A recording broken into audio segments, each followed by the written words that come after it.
It's early to work and go to bed late. I'm cranking out content like never before every day. I think I've got a migraine. Want to get off the content hamster wheel? Keep watching.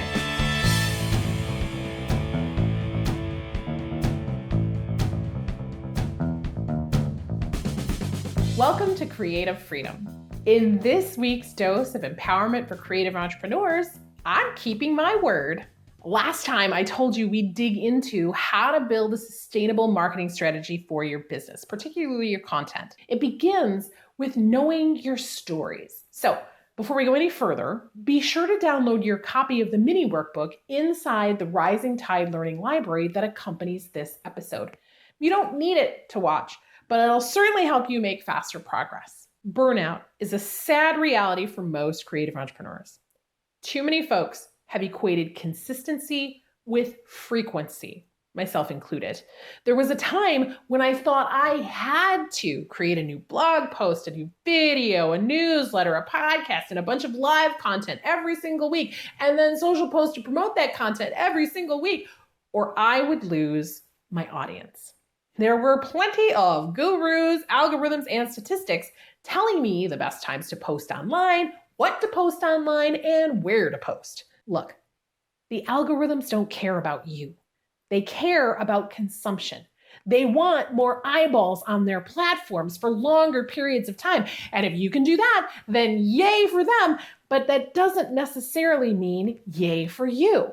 When you think you have to keep creating and be on all the time, well, it's a recipe for disaster for your health and well-being and probably your business.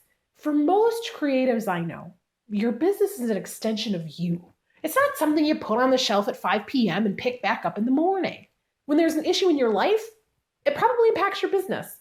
And when there's an issue in your business, it probably impacts your life. They're intertwined. So it's even more important that you're building a business that supports how you most want to be showing up and living in the world. That includes creating your content. So how do you develop a profitable, sustainable content plan that doesn't lead to burnout? All content is storytelling, whatever media you choose to use. So a lot of the heavy lifting for your content creation and your marketing strategy can come from the defining stories of your business. Things like your origin stories, your values and beliefs, and those of your business because they're not always the same. Once you've nailed your origin stories, your values and beliefs, your business goals become much more clear, and content gets easier to write and plan. And frankly, a good portion of the marketing content that you create isn't about what you sell. I mean, sure, that content is important, but it's also the easiest stuff to create. Here's a post about my thing and why you need to buy it. Here are the details about it. Box checked. Super easy. But you can't always be selling, at least not like that. Marketing is more subtle. Marketing is an ongoing conversation where you remind people who you are, what you're about, and why you're doing this in the first place. Then, when you do talk about what you have for sale, your offers are more directly connected to the content that you're already sharing. That's why we start there. In a previous episode, we talked about who are you really, without all your titles, labels, and monikers. So now let's go deeper and explore what you stand for. That will help you create a solid list of core values that are non-negotiables for you and your business. And while your personal values and beliefs may not be identical to your company's values and beliefs, there should be some overlap because you are a core component of your company. If there's too much of a disconnect, you'll probably find that your business isn't aligned very well to suit who you are and what you're about in the world. Oh, I hear you. But Lisa, I'm running a simple business.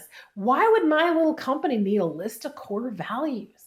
That sounds like a lot of work. Well, it can be. And it's well worth it because your ideal audience is never just anybody with a pulse. Your ideal audience is the group of people that need what you have and stand with your values. Sure, they're a smaller pool of the population, but they're also a more loyal group of people. They're the ones that become your raving fans, and they're the folks that will spread your work like wildfire and buy your stuff like gangbusters. So What do you stand for? And in standing for this, what do you stand against? For an example, I am deeply committed to helping creative entrepreneurs define and achieve success on their own terms, without the needless hustle or selling your soul. That means I'm taking a stand against the hustle culture that says you have to be on all the time.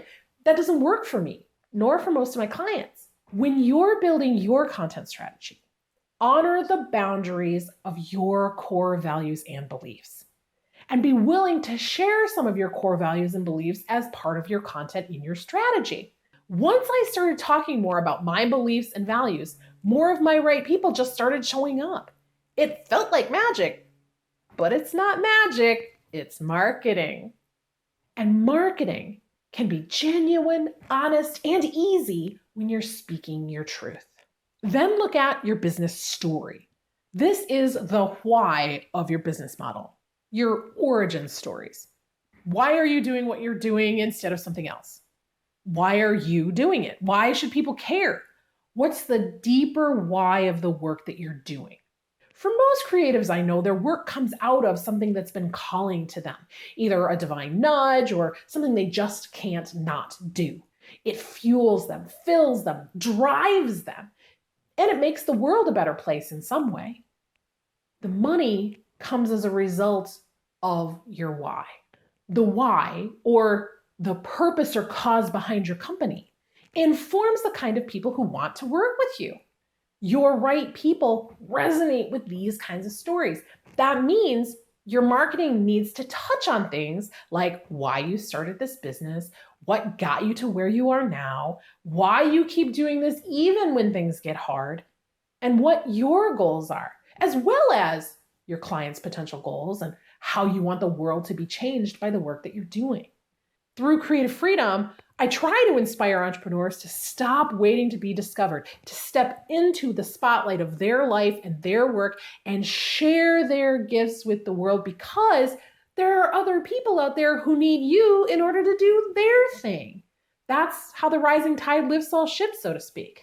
Ripples in a pond, baby. We are all ripples in the pond. Now, I admit it can make you feel a little vulnerable sharing these stories. I know it does for me. But the rewards typically outweigh the feels. Letting people see what matters to you helps them know that you matter to them, and it helps them make an educated decision about working with you.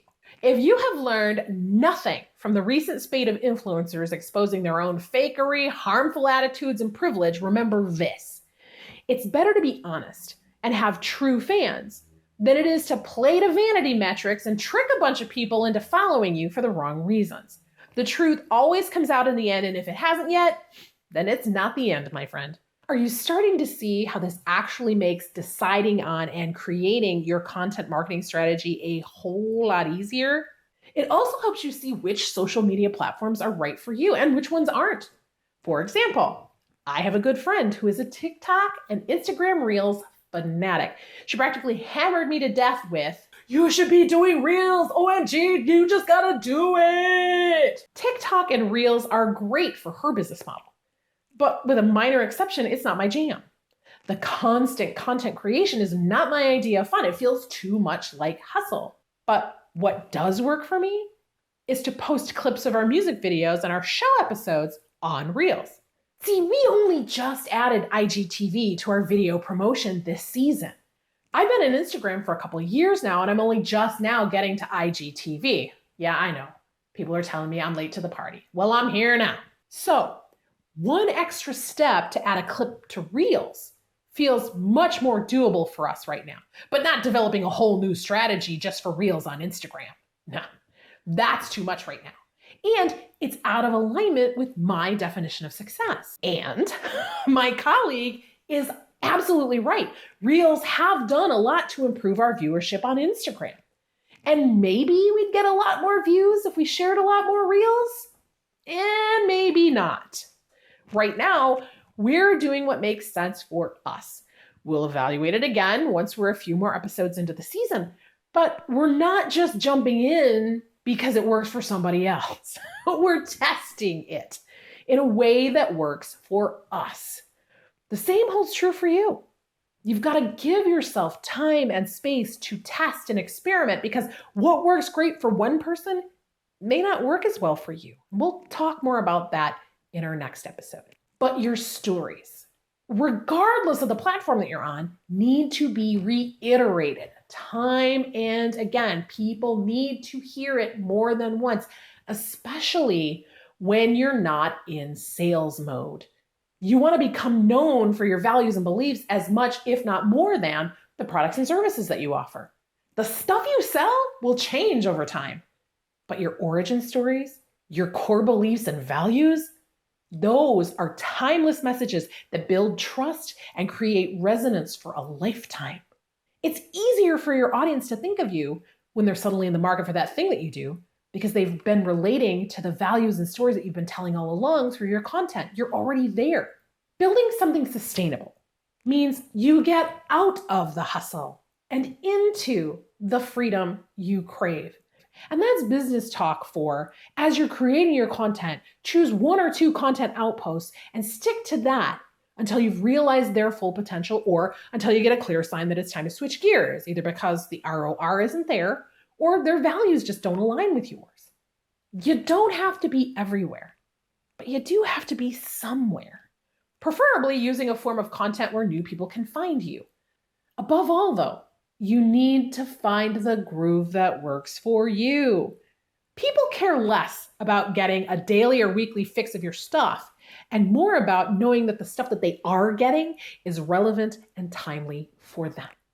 If it's just what they need when they need it, then they won't care if it's coming out weekly or monthly or every other Tuesday when the moon is full. Consistency comes from delivering on the promises you've made on a regular basis, whatever regular looks like for you. It's about saying yes to doing things in a way that works for you, so that you're not saying things like this. 9 o'clock, I still can't leave. I need some better boundaries. I'll go to bed eventually and start again tomorrow morning. Again and again and again and again and again. Let me add an addendum here. When I say you can define and achieve success on your own terms, and that you can build a business in a way that works for you and your right people will show up, that doesn't mean you have the right to build a business in a way that brings harm to others. It doesn't mean you have a right to be oblivious to or ignore when people in your audience call you out for the harm that you've caused. Shady marketers have been doing that for years, but just because it works doesn't mean it's right. Think about your core values and ask how the content you're creating aligns with that. Plus, once you've gotten things down to a system, you can delegate some of that work to your team. That's one of the things that we do for our clients inside the Creative Freedom Incubator. It's one less thing that they have to worry about in the day-to-day of running their business. It's not magic. It's marketing that's been systematized to work for how they are wired to work. And you can learn more about it on our website. This week, the Creative Freedom Podcast walks you through even more of the mini workbook to help you make faster progress. You can listen and subscribe on your favorite platform, including Spotify and iTunes. And if you haven't downloaded that PDF yet, you can pick it up inside the Rising Tide Learning Library. Click the link on my website to get your free access. As always, we can't do this without you. If you liked this episode, there are a lot of ways to show your support, but the easiest is to simply share us around with your friends and your colleagues. Your help is how we are one of the fastest growing shows for creative entrepreneurs. Thank you. Next time, we'll be talking about increasing your brand visibility sustainably, because once you know how to create marketing content sustainably, you need to know how to get it out there in a way that works for you. So I hope you'll join us for that next time. And until then, for more inspiration and education to help you end the hustle and own your dreams without selling your soul, come see what's shaking over at LisaRobbinYoung.com. You know you want to.